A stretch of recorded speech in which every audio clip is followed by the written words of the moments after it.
Hey guys, Lucas here. Thanks for tuning back to my channel. In this episode, we're going to be talking about the vintage KYOSHO Optima. Can't wait to get started on this guy. This is kit number 3032.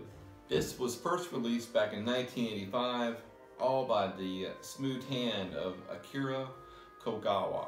Hope I said his name correctly. Super talented designer, who also would bring us the KYOSHO Blizzard, which is probably one of my favorite all-time quirky RC cars ever. So here's the thing with this one. My wife said you can have another RC car, but it has to be under $200. That's it. And so this being one of my presents to myself for my birthday, she said, okay, I'll just go for it, but you can't spend no more than that.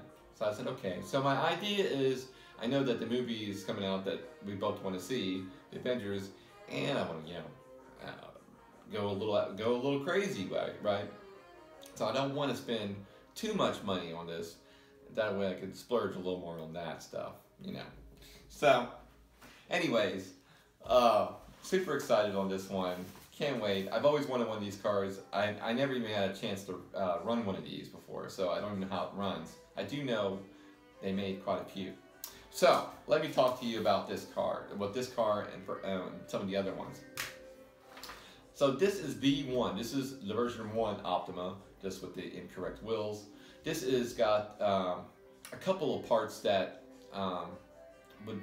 you would see on the reissue, but well, I'll tell you about that in just a second. So, all right, so let's go through the list. All right, the models of Optima, and there's a lot. So there's the Javelin, there's the Gold Optima, there's the Turbo Optima, there's the Salute, there's the Optima Pro 4-wheel drive, there's the Optima Mid, there's the Turbo Optima Mid, there's the Turbo Optima Mid Special, which is a little bit longer chassis, there's the Optima Mid Custom, and then there's the Optima Mid Custom Special.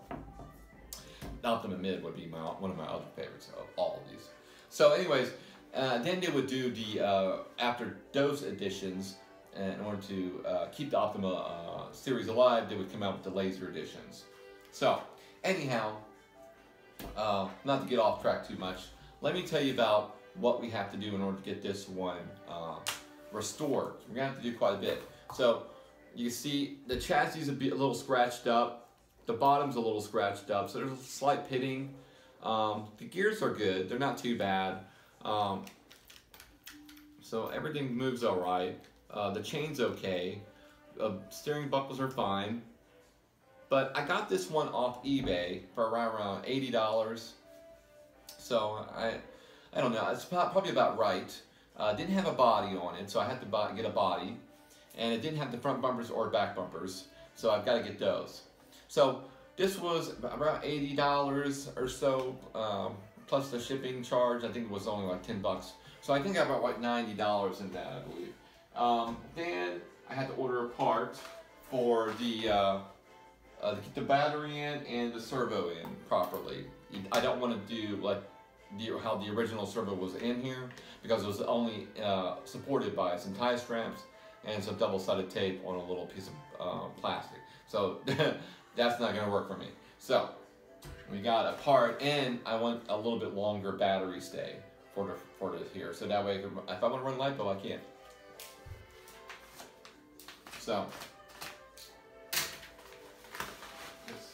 this is what we got. All right, so this would work for me. This is part number 0205. So this will help. I'm gonna have to do a little bit of surgery on the top deck, and I'll show you all that kind of stuff. Then we have to get a body for this Optima. This is body number 02B245.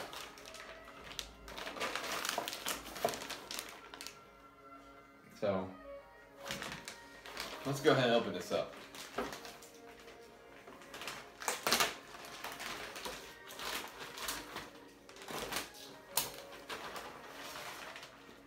Let's see. So yeah. Oh god, this is gonna be so cool. All right. Got the decals. So got some decals. I think there was the original had number 5, which shows me. Okay, so I do get the number 5 decals and the number. So the number 5's there. Yeah. So there, I do have the original manual. That's gonna help. So I do got that. So super excited, can't wait. And I'll probably do the rims in black. Although they're white here, but these aren't the correct wheels. And till then, I'm gonna make it look like, you know, the stickers. So eventually I'll get the right wheels and everything like that, but that's gonna surpass my budget. So right now I think with everything we're right around 100 and, what was it, so $160 or so, right there. So I'm $30 under, and so gotta make this little piece of carbon fiber work for the front plate, because that front plate I think was $20, and I don't want to do that. So that'll be all right. It's carbon fiber anyway, so it'll kind of cool. So should be about a few episodes, 3 episodes or so. It'll take for this one. So can't wait. So another one is going to be done, and this will be a really special car, and I can't wait to run this one. Yeah, so I got to get the front and back bumpers, but I don't have to have those right now. I could wait. This will still look really good in our display, and I'm not too worried about it. Alrighty, guys. Thanks for watching my videos. If you like my video, please hit a like, and I'd love for you to subscribe. Got a whole lot of cool videos coming up. You're not going to want to miss this one, that's for sure. Alright, guys. Bye.